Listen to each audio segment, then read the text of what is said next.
A woman is alive tonight after her vehicle strikes a moving train. Good evening. This is CTV News. I'm Patricia Vallone. Thank you for joining us. Well, a 29-year-old woman was on her way to work when her SUV was hit by a CSX train in Hyattsville this morning. Amazingly, she survived that accident that crushed parts of her truck. Denise Douglas shows us what it looked like and tells us what some men did to help rescue the woman. As Julio Oliva was dropping off some equipment at a shop here in Hyattsville, he saw it happen. Solo la agarró por la parte de atrás del carro, le dio vuelta, la levantó como 5 pies de altura y luego le dio vuelta y cayó allá. The CSX train hit the back of an SUV that was crossing the tracks, causing the truck to flip on its side and land in the trees, leaving parts of the vehicle crushed, as you see here. Oliva and his co-worker ran to rescue the driver. Nosotros con él corrimos, quitamos el vidrio. He says they pulled the glass out. Trapped inside was 29-year-old Natasha Miller. Blood was all over her face, but surprisingly she was conscious and talking, telling them she was okay. It was shocking. Edison De Leon, who lives in the area, says this is a tricky track. He often has trouble driving over it. Usually when you're coming up this right here, because it's like steep, it's really hard, especially if you have a big truck. So, yeah, I consider it as some trouble coming up the hill. De Leon saw paramedics work quickly to free Miller from the mangled vehicle. She was then taken to the hospital. She was still in a stretcher, and I don't know, I'm just glad she was alive. La verdad, Dios creo que actuó allí con ella. Oliva says God was with Miller, and he is also glad she survived. But the accident has left both men wondering if the crossing doesn't need additional safety alerts. Denise Douglas, CTV News. And Natasha Miller's mother was on the scene. She did not want to talk on camera, but did identify her daughter as the driver of the truck.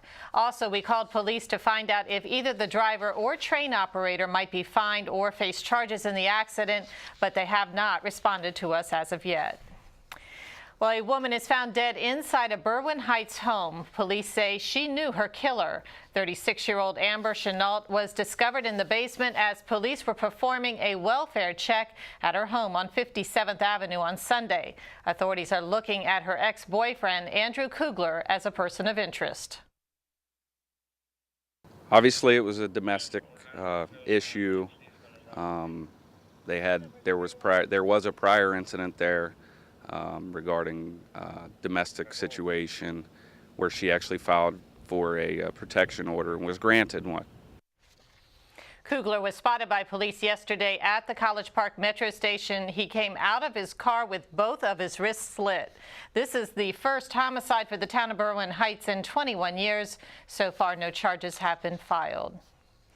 Well, believe it or not, power outages are still affecting some residents in our area after the numerous storms. CTV caught up with Delegate Jolene Ivey at the Chevrolet Pool, who says her house in the area has been without electricity.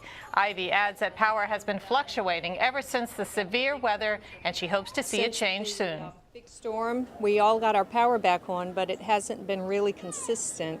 I talked to some neighbors at church yesterday, and they were saying that their power had been out for a couple of hours here and a couple of hours there. My power is out right now, and I just hope and pray that it's on again soon. It's very frustrating. I understand that Pepco's still working to fix everything that went wrong.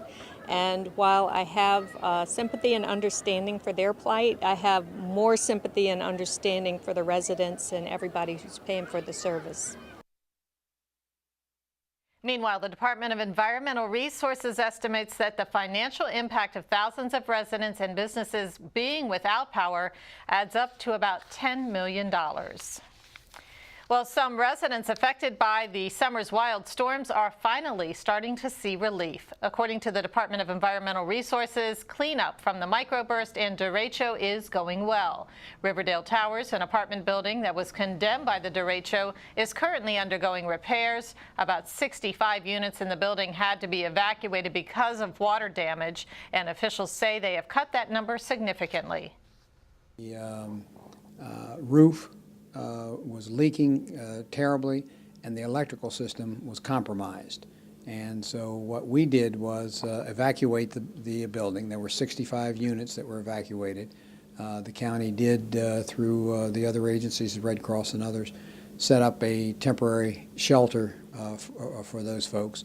And the management company brought in a contractor who did a good job, fixed the roof, and an electrical inspector came in and went through each of the units.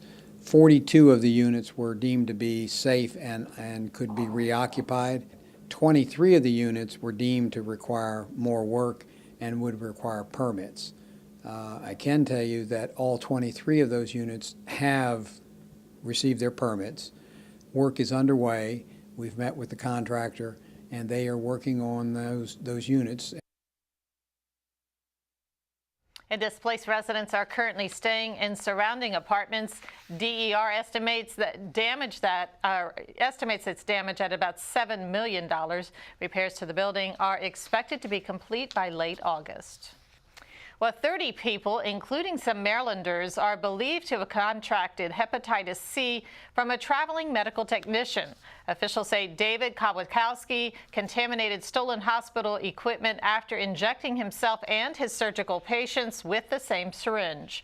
Kowalkowski has had the liver-destroying disease since June 2010. He is now facing federal drug charges. Reports say Southern Maryland Hospital Center will notify at least 120 patients that may have been exposed. A $2,500 reward is being offered for the arrest of whoever left a pit bull puppy for dead. The animal was found in a garage bag that was tied up at the intersection of Westphalia and Ritchie Road in Upper Marlboro. Officials believe the small brown dog, who is named Hershey, was tossed from a vehicle before freeing himself of his muzzle. He was later rescued by a resident. Anyone with information on this case is asked to call Animal Management at 301-780-7241. A reward is being offered by the Humane Society. And you are watching CTV News. I'm Patricia Vallone.